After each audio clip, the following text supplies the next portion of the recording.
পর্যন্ত তিনি একবারও বলেননি যে যারা এই দুর্নীতি করেছে তাদের শাস্তি হোক, আমি তাদের খুঁজে বার করব। এই কথা তিনি একবারও বলেননি এর মধ্যে, বরং বলেছেন যে অযোগ্যদের ব্যাপারটা আমি পরে দেখব। আমি যখন এখান থেকে বেরোচ্ছিলাম তখন একটা আশ্চর্য খবর শুনলাম। আমরা রাজনীতির ঊর্ধ্বে উঠে একটা ভদ্রজনোচিত আচরণ চাইছিলাম রাজ্য সরকারের কাছ থেকে, যাতে আমরা আমি শিক্ষামন্ত্রীর সঙ্গে যোগাযোগ করে কালকে একটি টিভি চ্যানেলে যেরকম প্রস্তাব হয়েছিল গিয়ে সেই চিঠি আমি তৈরি করে বাড়ি থেকে এনেছিলাম। কিন্তু আজকে রাজ্য সরকার যে অসহিষ্ণুতা দেখিয়েছে, টিচারদের ওপর যেভাবে নৃশংসভাবে লাঠিপেটা করা হয়েছে কসবায় এবং বিভিন্ন জায়গায়, এবং গন্ডগোল শুরু হয়েছে বারাসাতে, এই যে খবর আমরা মিটিং করে বেরোনোর সময় পেলাম, তার পরিপ্রেক্ষিতে আমরা মনে করছি যে আর এই ভদ্রজনোচিত আচরণ করে কোনো লাভ নেই। এই যে রাজনীতির ঊর্ধ্বে উঠে বিষয়টাকে সমাধান করার কথা বলেছিলাম, সেটা কিন্তু যদি শিক্ষকদের ওপর লাঠি চালনা করা হয়, পুলিশ নৃশংসভাবে লাঠি চালায়, তাহলে বুঝে নিতে হবে যে প্রশাসনের সদিচ্ছা নেই। যে সদিচ্ছা আমরা দেখিয়েছিলাম সেই সদিচ্ছার ভয়ঙ্কর অভাব বা তার একেবারে অনুপস্থিতি। এই পরিস্থিতিতে আমরা মনে করছি যে বিকাশ ভবনে মাননীয় শিক্ষামন্ত্রীর সঙ্গে দেখা করে এই চিঠি জমা দেওয়া সম্পূর্ণ বাতুলতা। এই চিঠি জমা দিতে আমরা আর বিকাশ ভবনে যাব না। আমরা পুলিশের এই লাঠি চালনার তীব্র নিন্দা করছি। এই যে মমতা ব্যানার্জি একেবারে জমিদারের মতো আচরণ করছেন, তার জন্যে যে এত ছেলে যারা পাকা চাকরি পেয়েছিল তাদের চাকরি চলে গেল, তিনি যে জমিদারের মতো আচরণ করছেন, সর্বক্ষমতাশালী আচরণ করছেন, এখনো পর্যন্ত তিনি একবারও বলেননি যে যারা এই দুর্নীতি করেছে তাদের শাস্তি হোক, আমি তাদের খুঁজে বার করব। এই কথা তিনি একবারও বলেননি এর মধ্যে, বরং বলেছেন যে অযোগ্যদের ব্যাপারটা আমি পরে দেখব। টাকা নিয়ে বসে আছেন মমতা ব্যানার্জি এবং তার দল। এই অন্যায়ের প্রতিবাদে, এই দুর্নীতির প্রতিবাদে, এই অমানবিক আচরণ, নৃশংস আচরণ এবং এই যে পুলিশের লাঠি চালনা শিক্ষকদের ওপর, যারা রুজির জন্য এসছেন, হঠাৎ সকালবেলা উঠে দেখলেন চাকরি নেই, তাদের উপর যে লাঠি চালনা, তা অত্যন্ত ঘৃণ্য কাজ বলে আমরা মনে করছি, অত্যন্ত ন্যক্কারজনক বলে মনে করছি, এবং এটার তীব্র নিন্দা করছি, যত তীব্র করা যায়। পরবর্তী পদক্ষেপ আমরা একটু আলোচনা করে নেব। আমরা যে পদক্ষেপই নিই, সব সময় আমরা যারা যোগ্য প্রার্থী তাদের পাশে থাকছি।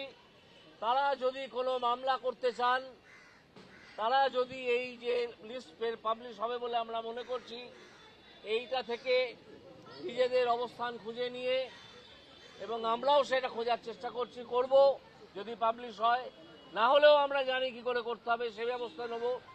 আমরা দুদিন অপেক্ষা করব এবং আমরা সব সময় সর্বতভাবে 24 ঘন্টার প্রতিটি মিনিট আমরা উদ্বেগে আসি।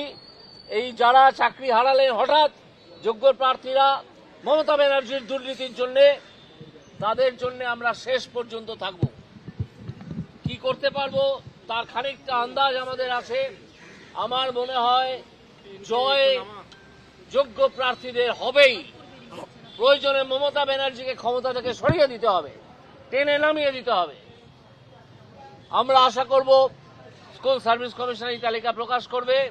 তা না হলে তাদের দুর্নীতির প্রমাণ আরো একবার আমরা পাব, এবং সেক্ষেত্রে দুদিন পরে আমরা নিজেদের পদক্ষেপ নেব যে কিভাবে এই তালিকা থেকে যোগ্যদেরকে আলাদা করে বার করে নেওয়া যায়।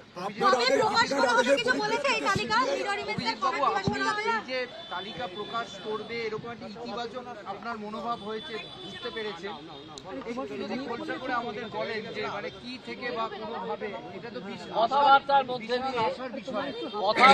মধ্যে দিয়ে যেটুকু উঠে এসছে, আলোচনা অত্যন্ত হৃদ্যতাপূর্ণ হয়েছে। কথাবার্তার মধ্যে দিয়ে যেটুকু উঠে এসেছে তাতে আমাদের ধারণা হয়েছে যে স্কুল সার্ভিস কমিশন এই মিরর ইমেজ থেকে যোগ্য এবং অযোগ্যদের তালিকা পাবলিশ করে দেবে।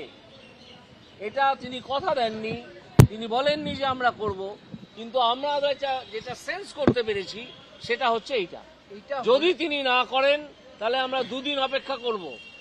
আজকে এখন কটা বাজে? 12:30 হয়তো 1-1:30 হয়তো বাজে। আজকে 1:30 থেকে আজকে 2টো বাজে ধরে নিন। আজকে বুধবার, আমরা শুক্রবার অবধি অপেক্ষা করব। শনিবার থেকে আমাদের অন্য পদক্ষেপ আপনারা দেখতে পাবেন। সিবিআই আপনার আদেশের পরিপ্রেক্ষিতে সিবিআই যে তদন্তটা করেছিল সেটা তো সুপ্রিম কোর্ট নস্যাৎ করে দিন। এখন এই প্রসঙ্গে ছেড়ে দিন। বলছি আপনি প্রতিবাদে জমা দেবেন না যে প্রস্তাবটা বলছেন, কোনোভাবে ইতিবাচক যে আভাসটা আপনারা গতকাল পেয়েছিলেন সেটা ব্যাহত হবে বলে আপনি মনে করছেন? দেখুন, গতকাল রাজ্য সরকার তার সদিচ্ছা দেখাতে পারল না। রাজ্য সরকারের সেই সদিচ্ছা নেই যাতে এটা শান্তিপূর্ণভাবে মেটানো যায়। তা না হলে রাজ্য সরকার শিক্ষকদের ওপর লাঠি চালাবে কেন? নৃশংসভাবে মারবে কেন? কসবাতে একটু আগে শুরু হয়েছে, বারাসাতে। এটা করবে কেন সরকার? কেন পুলিশ পাঠিয়ে মারতে হবে শিক্ষকদের? এটা আমরা একেবারেই মেনে নিচ্ছি না। আমরা ধিক্কার জানাচ্ছি এবং প্রয়োজনে আমরা যত দূর যেতে হয়, যা যা আন্দোলন করা যায় আকাশের নিচে সব রকমের করব। একটা কথা বলি, একটু আগে যখন আমরা বৈঠক করছিলাম একটি ফোন আসে এবং তারা তখন অভিজিৎ বাবুকে কাঁদতে কাঁদতে বলে যে আমাদের উপর এইভাবে লাঠিচার্জ হচ্ছে। বেশ কিছু যারা আঘাতপ্রাপ্ত হয়েছে কসবাতে ফোন করে এবং আমাদের একটা বক্তব্য স্পষ্ট, সেটা হচ্ছে অভিজিৎ বাবু কালকে একটি সংবাদ মাধ্যমে সমস্ত রাজনীতির ঊর্ধ্বে সদিচ্ছা দেখিয়েছিলেন।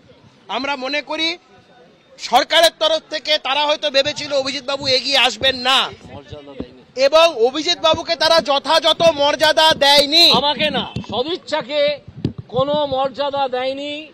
রাজ্য সরকারের কোনো সদিচ্ছা নেই।